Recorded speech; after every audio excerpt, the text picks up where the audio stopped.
TRS ప్రభుత్వ నియంత్రిత ధోరణులపై తెలంగాణ విద్యావంతులు తీవ్ర ఆగ్రహంతో ఉన్నారని ఎమ్మెల్సీ జీవన్ రెడ్డి అన్నారు. తాజా ఎమ్మెల్సీ ఎన్నికల ఫలితాలు చూస్తేనే విజయం అర్థమవుతుందని తెలిపారు.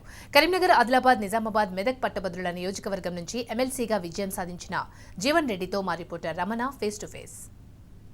ఆదిలాబాద్, నిజామాబాద్, మెదక్ జిల్లాల పట్టభద్రులకు సంబంధించిన గ్రాడ్యుయేట్ ఎమ్మెల్సీగా ఎన్నికైన జీవన్ రెడ్డి గారు మనతో వారితో మాట్లాడడం. సార్, మొత్తానికి ఈ అనుభూతి ఎలా ఉంది? అంటే రియల్లీ ఇప్పుడు నాకున్న సుదీర్ఘ ప్రజా జీవితంలో ప్రజలు నాకు ఇచ్చిన గుర్తింపుగా భావిస్తున్నాను నేను. Always people are voice. ఇవాళ ఎన్నికల్లో అనుకూలంగా ఓటు వస్తేనే ప్రజలు మంచోళ్ళు, భిన్నంగా అభిప్రాయం వ్యక్తం చేస్తే ప్రజలను ఏదైతే తప్పుపడడం సమంజసం కాదు. ఇలా పోయిన శాసనసభ ఎన్నిక దో ఐ లాస్ట్ ఇట్, ఇవాళ ఈ శాసన మండలి ఎన్నికల్లో ఆల్మోస్ట్ 40% ఆఫ్ తెలంగాణ రీజన్ ప్రజల మనోభావాలను వ్యక్తం చేసే విధంగా ఇచ్చిన తీర్పు. ఒక విధంగా ఇది నాకు ప్రజలు ఇచ్చిన గుర్తింపుగా భావిస్తున్నా, నా యొక్క బాధ్యత ఇవాళ రెట్టింపైందిగా భావిస్తున్నాను.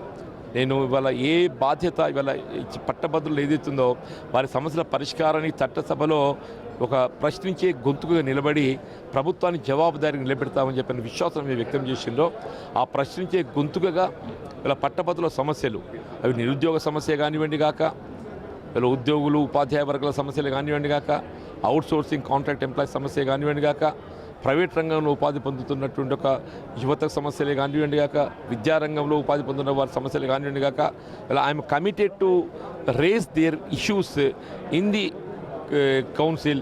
వాళ్ళ యొక్క వాణిగా నా యొక్క బాధ్యత నిర్వహణలో ప్రశ్నించే గొంతుగా నిలబడతా అని చెప్పాను. సార్, ఒకటి చివరి ఆఖరిగా ఎంపీ ఎన్నికల్లో ఈ ఎలక్షన్స్ ప్రభావం ఉంటుందా? తప్పకుండా ఉంటుంది, తప్పకుండా. ఇప్పుడు ఇది కేవలం ఒక ప్రాంతానికి, ఒక నియోజకవర్గానికి పరిమిత ఎన్నిక కాదు.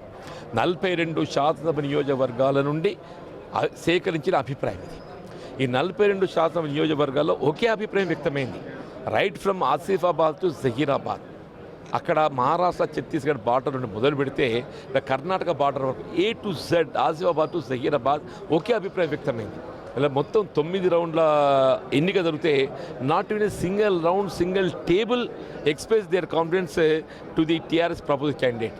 Well, TRS proposed candidate is able to get only 17% of vote, only 17%.